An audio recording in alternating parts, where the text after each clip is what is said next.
Conselho Combatentes para a Libertação Nacional relata a preparação do serviço do aniversário Loro Nacional Veteranos, nebe cerimônia e Loro Tolo Fulang Março, para primeiro-ministro Kairala Sanana Guzmão.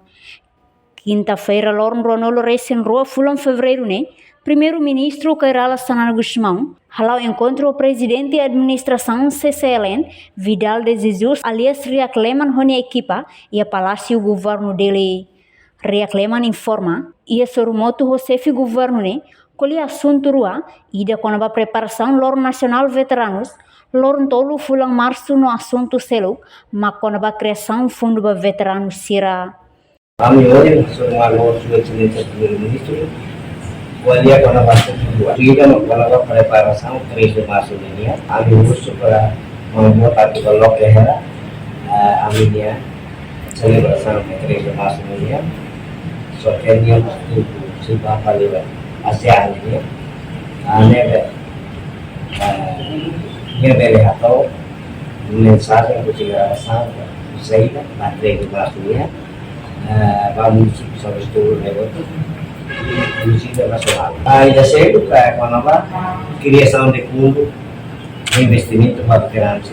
A minha apresenta kami perkara Kotona Ratu Bene Haripa dia 2024 atau karya kapakun baru ini boleh penambah fundo investimento.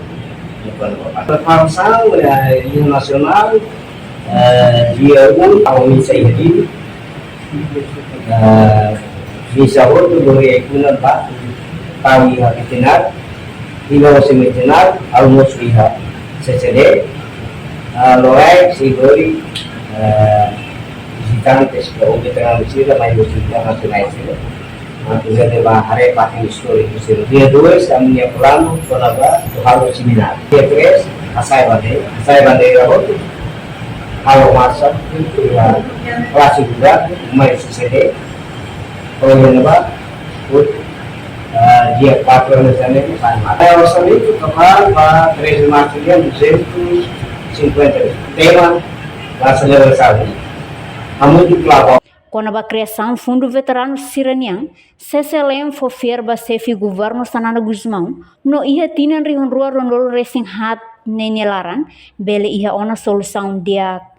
Enquanto com a preparação do Loro Nacional Veteranos Nian, e a Loro Ida Fulang Março se realiza missa nacional para herói Sirahotu, depois Loro e Funa Lilimba presta homenagem e o cemitério Jardim Herói Nacional Metinaru, inclui o município Hotu. No Siramos retang apreciação o comandante e chefe das Valentil Kairala Sanana Guzmão, onde foi agradecer no contínuo apoio ao serviço Hotu, nebe equipa halaona. Reportagem Efifania de Carvalho, Televisão Timor-Poste. Janela informação ba emo Hotu. Atua tem informação atual dia Clio, kita haluha.